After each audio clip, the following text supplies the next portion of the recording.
Shalom and welcome to another in our series of podcasts from Temple Beth Am, a dynamic center for conservative Judaism in Los Angeles. This is a recording of a Shabbat teaching by Rabbi-Cantor Chorny. We're going to be delving into the fourth line of the Ha'azinu poem. I happen to be a big fan of the Ha'azinu poem. I like poetry. I like that Ha'azinu packs a big punch in very few words. It manages to do what a lot of our blessings and curses parshiot.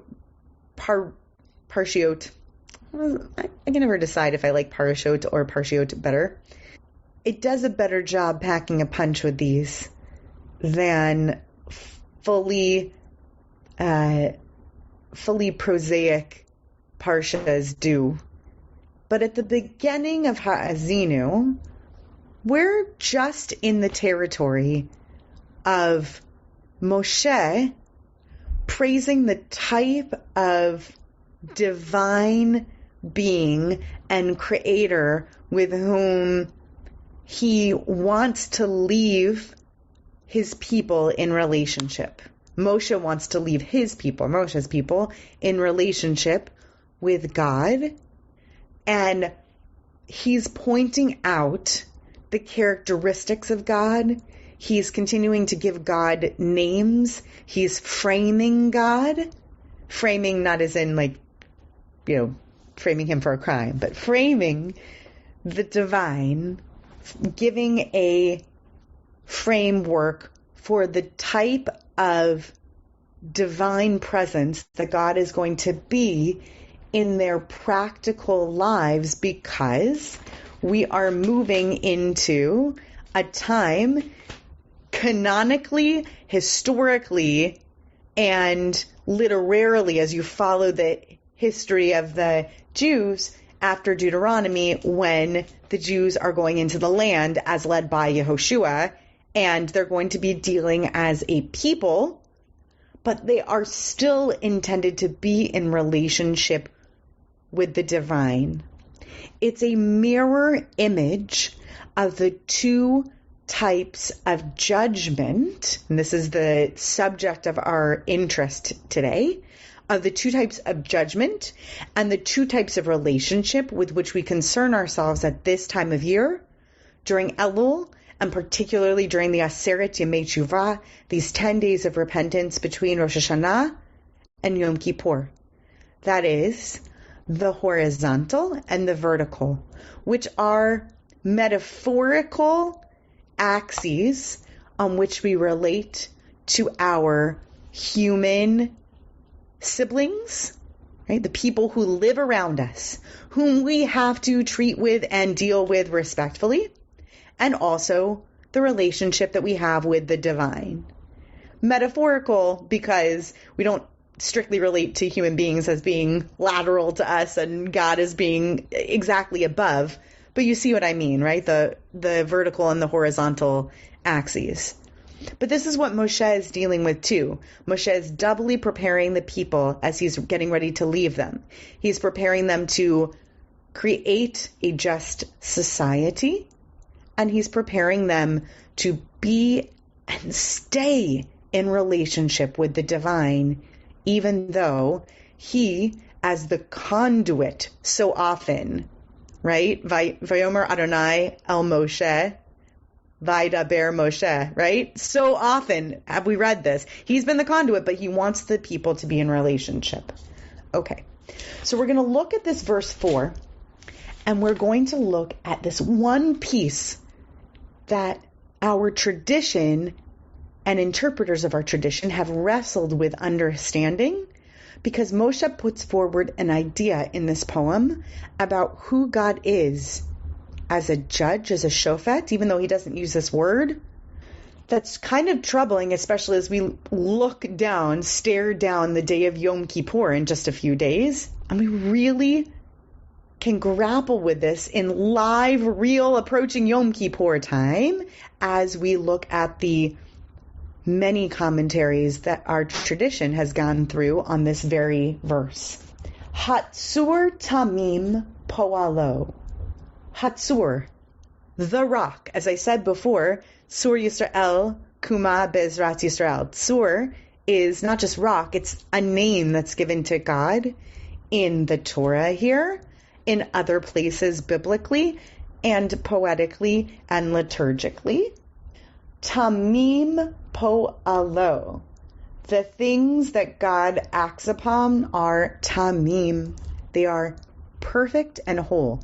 Tamim is the word that opens a wormhole for so many people, that bothers, that itches at the brains and the hearts of so many of our ancestors. What do you mean God is perfect? Let's keep going in the verse.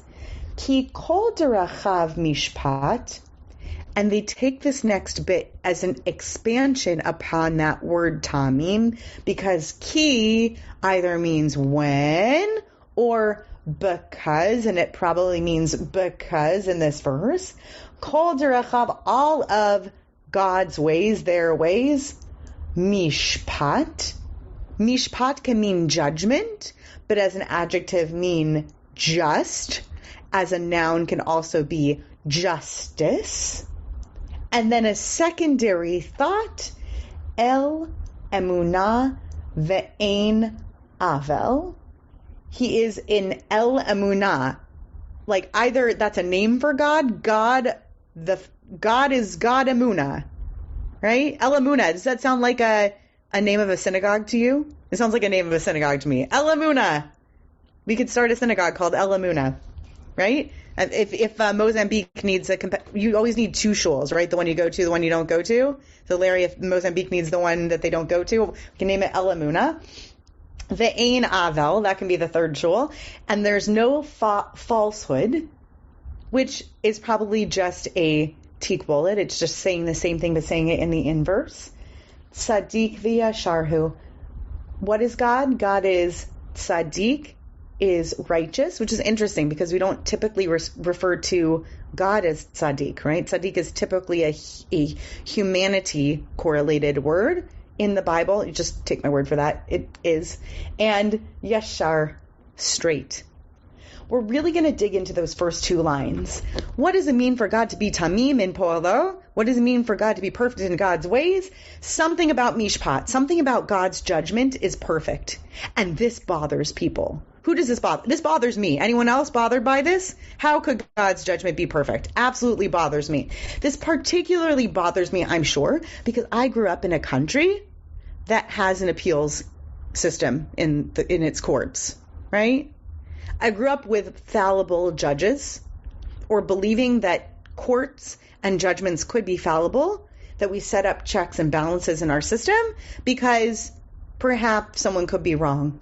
And even if I believe in a perfect divine, I struggle with the idea that God is tamim b'po'alo b'mishpat, that justice is executed perfectly, because I look at the world around me and I struggle to see that justice is happening even on a divine level. And I'll spare the examples for the moment because I think that you're going to see the grappling that people did with these verses over time. Remember that our commentators are humans just like us in the verses ahead, in the commentaries ahead. Who would like to read for us our 11th to 13th century school of Rashi? In the English is just fine with me. Someone read for us Rashi on this, trying to understand Hatzur Tamim. Someone read us the Rashi, please. Gary and Marlise. Okay. The rock, his work is perfect. Although he is strong, Hatzur? Perfect. Yet when he brings punishment upon those who transgress his will, he does not bring it in a flood of anger, but in deliberate judgment, because Tamim, although his work is perfect. Great. Okay, Marlise, I'm going to parse this give you a lens, a view into what I think is happening with Rashi's school in this moment. if you read enough rabbinic literature, you learn that ha before noun often turns that thing into a question. So let's read that Hatzur for a moment, which it's funny, it gets stuck there. You read it beautifully inside the English translation. Hatzur, isn't God this big, strong rock of a God? Right? God, Hatzur? God is this big, strong rock. Couldn't God, remember God holding the mountain over Israel's head? Couldn't God just be a rock and slam punishment down upon us? And yet, when God brings punishment upon those who are transgressors to God's will, God doesn't bring it in a flood of anger, mevi kimbadin, because he's tamim po'alo. He could bring it in a flood of anger, but he does it like a judge. God could just continue to open up the earth, right? We don't see that again nowadays, though. We don't see people swallowed up by earth most of the time. What does God do? God does it like a judge.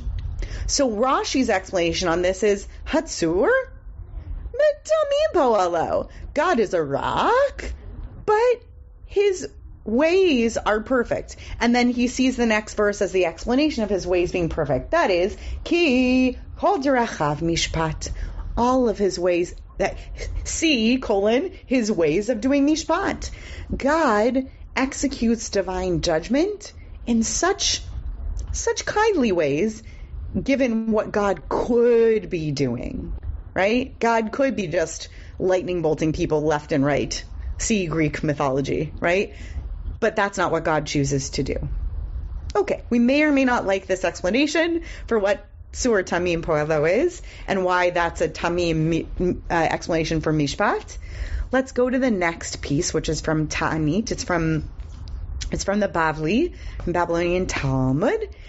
And let's have somebody else read this either in this happens to be almost Hebrew. So you could read it in the Hebrew or in the English, whichever somebody's more comfortable doing. Either from El Amunah or from the Breita cites another verse. I can do it, but then you just have to listen to my voice more. If you can screen share, unfortunately, my laptop overheated and on the iPad, I can't really see it well enough.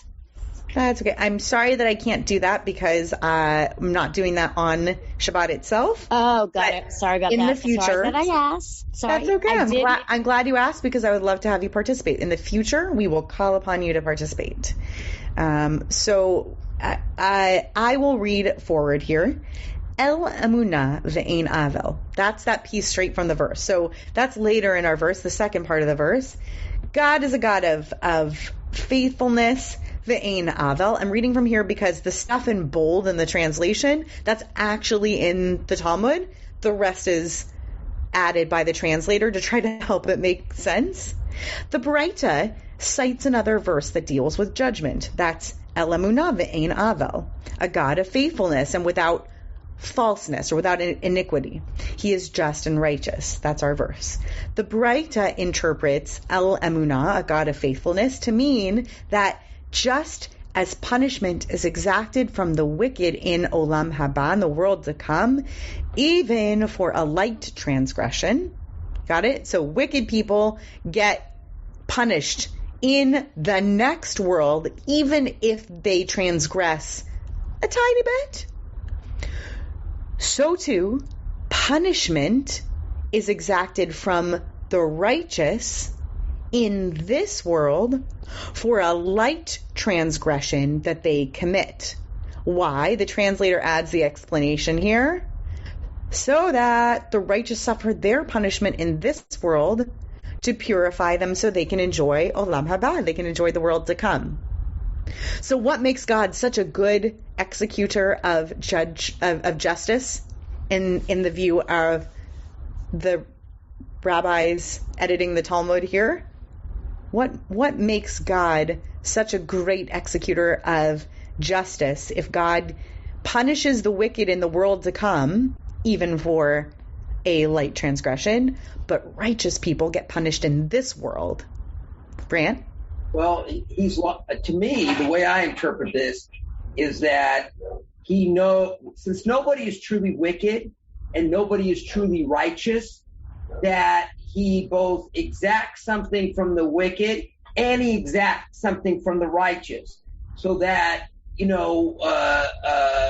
it's in God's time. It's not necessarily in man's time, which is why we're so troubled by the fact that wicked people aren't punished, more in front of our own eyes. We all know wicked people in our lives who don't seem to suffer. We know righteous people who suffer. We have all these. That's why we sometimes doubt the existence of God. But the reality is, we're all a little bit righteous. We're all a little bit wicked, and God's able to dice through that dichotomy of people, that they have the evil side and the righteous side, so that we both get rewarded and punished. Bingo. I think that's the brilliance of this theology, Brant, is that it's an explanation for people watching others whom they perceive as being righteous suffer, and watching others whom they perceive as wicked not suffering. This is a helpful explanation. How could God possibly be meting out justice well, let alone perfectly, if we're watching righteous people suffer in this world and wicked people seem not to suffer? Righteous people are suffering now so that they can eternally enjoy the world to come, and the wicked people, they're not going to enjoy the next world at all, because even for the light transgressions, they're going to suffer. So yes, I agree. I think that that's a meaningful way of dealing, whether it's a good way of dealing with it. I think it's a meaningful and reasonable way of dealing with those questions that we have that, like you said, sometimes make us doubt the existence of God. Yeah. Was there someone else who had something on that? Gary, did you want to add something? My voice continued. No, it made sense. We're not smart enough to know what's going to happen, and I don't like that rationale and that stuff, but I can understand it from that standpoint that we don't know, and that we can understand that the evil continues. Evil will get to respond in the next world. If we believe strongly enough in the next world, that's going to happen. Right. So we don't know what's coming. We have no proof of that. But if you believe strongly enough in it, perhaps that's helpful to you to believe that in the next world something's coming to those who deserve reward and those who deserve punishment. That's very insightful. Thank you, Gary. Let's go to the Da'at Zikanim and their perspective, their school of thought on what makes God such a perfect judge. Okay, so this is another take on God's chazakness. This is another take on God's strength as judge and God's restraint. Hatsur tamim po'alo. The rock, God's work, is perfect. It's only fair that you'll acknowledge God's greatness, that you give him godel, ki hutsur v'takif ve'oseh pe'oto b'tmimut ve'eno mar'eh. Seeing that God is unshakably strong, and therefore whatever God has created is perfect. Moreover, he doesn't display anger when facing those who are bent to make him display his anger. So what is it about God that makes him so great as a judge and a giver of justice, that God is able to set anger in a different bucket and a different category than deserving of justice and what is justice? How many of us wrestle and struggle?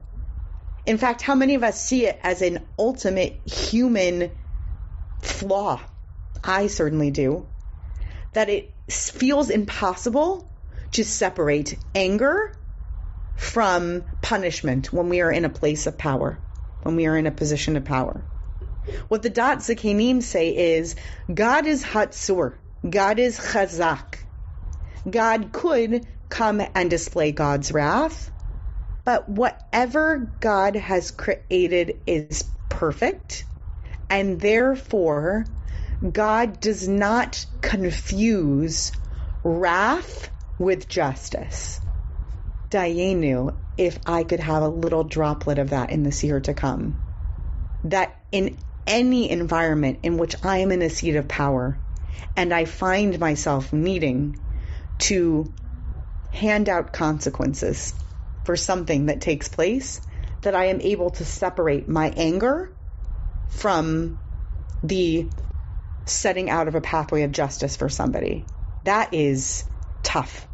And so to see that as divine perfection is to understand the difference between divinity and humanity when it comes to justice.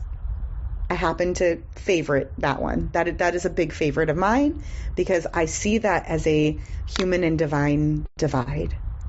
At least one more. Let's get to the Mesilat Yesharim before we have to wrap, and we may get to one last one on the final page. We'll see. All this is evident and clear, for God is the God of truth, as Moshe Rabbeinu, peace be upon Moshe, I love the way that the Mesilat Yesharim speaks, said, Hatzur, Tamim Po'alo, his work is perfect, for all his ways are justice, a God of faithfulness, and without iniquity, just and right is he. For since the Holy One, blessed be God, desires justice, to ignore the bad would be just as much an injustice as to ignore the good. Therefore, if it is justice that God desires, then God must pay each person according to their ways and according to the fruits of their deeds to absolute exactness, whether for good or for bad. Thus, a God of faithfulness and without iniquity, just and right is God, which our sages of blessed memory explained. For this is the trait of mishpat, of justice. God judges on everything, he punishes every sin, and there is no escape. Now that end piece sounds like the curse that you should go to sleep with on your rumbling tummy on the eve of Yom Kippur after going home from Kol Nidre and Slichot and Vidui. But I see this as a comforting theology as well. Where's the comfort in this theology? It's this idea that in order for us to understand justice in this world as being complete, we cannot allow ourselves to hope that God would overlook the light sins of the righteous or even the good in this world, because what makes God perfect in God's mishpat, in God's justice in this world, is that everything gets passed under God's shepherding cane, right? We all pass before God, and all of our deeds pass before God. And if our little things didn't get seen, then so too might the little things of that other person who should be seen as well. No one gets overlooked. Everyone gets judged for everything. That is fairness and justice in the world.